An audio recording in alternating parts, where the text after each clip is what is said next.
So I brace on a regular, but I think the way I do it maybe seems a little playful. If it is, I do it the nice way once, twice. By the third time, we will have a problem.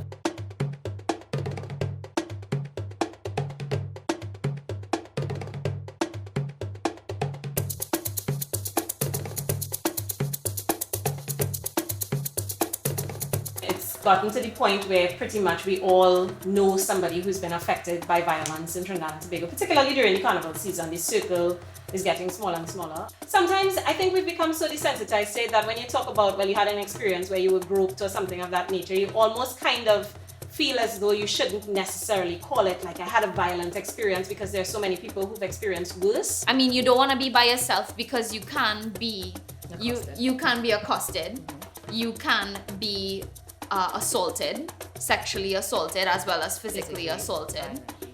You can be robbed, which I know happens to obviously all genders. Right. But at the same time, it's really particular for a woman because it puts you in a double vulnerable position. Right. They spur these dumb conversations about what you were doing or what you were wearing or were you drunk, and it's like, yo, I am not yours to touch, period.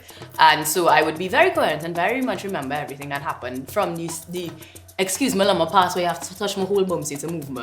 Wow. To the, I've been physically picked up because I'm like... I think a plethora of my female friends, or if not all, feel uncomfortable and they prefer to go out with a male figure. I just happen to be a bit sizable, so sometimes I get a call and it's like, you know, Harrison, let's go out. I want to go here, I'm not feeling comfortable doing this. A friend of mine, he got braced by a young lady and his reaction was, he thought automatically he would get this dance because the girl he approached was lying with a girl that he knew. And well, the girl braced him and his immediate response was like to push the girl aside. But it turned out bad, and her friend, even though her friend who he knows danced with him, you know, you could see was just kind of like by the waiting, like, you know, let me just give my dance and let him go his way. Like she was trying to diffuse the situation by doing that.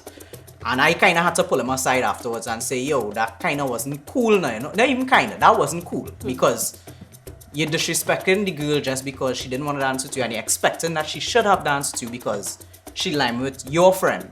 But nobody obligated to do anything, you know? What you did is admirable and it really should be highlighted because I think not enough men do that when they see a brethren do something that's disrespectful, that they don't pull up their brethren, you know what I mean? Yeah, I feel like that's the reason why the culture has been perpetuated for so long. They know that they have a friend who has a tendency to be abusive and nobody, not saying nothing, you just being, oh, well, you know, that's how he is. Coming out of the recent Me Too movement, it was eye-opening for a lot of guys. I'm sure Harrison could attest. The amount of stories that came out that you had no idea, like this was almost a daily occurrence, and you'd hear the same story repeated from different women. And to that, my thing is just try to understand what women go through because that was eye-opening for me. So I mean, talk to your female friends and find out their struggles, understand what they go through, their fears, their insecurities, and just be there for them as a support. I think in situations like that where you have this culture of, you know, we assume that we should be able to, you come to a party, so that's automatic consent. You walk through those gates, you hand in your ticket, that's automatic consent. That's not correct. It's not. It's one thing when you kind of train your brain to think, okay, I grew up in this culture, this is what we do, this is how we express ourselves, this is a form of healthy sexuality, etc., which I think is, they are all true things. But it gets really complex when people start to take advantage and use it as a gateway. Culture should not be made an excuse for bad behavior. Hell nah. I think it's an interesting intersection of culture and history, and then of course modern day political correctness. But underneath all of that has always been ideas of consent. That's what it comes back to.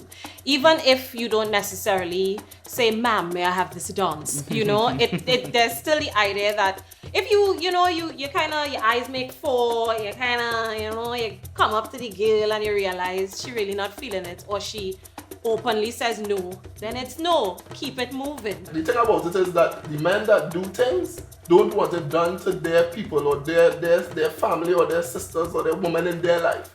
So think about that before you make any decision that is going to jeopardize your character in society. the fact that women have a lot of agency for those 2 days where they're told, you know, nothing additional, like you don't have to live up to any expectations. Yeah. You kind of do what you want. Those are the only 2 days we have.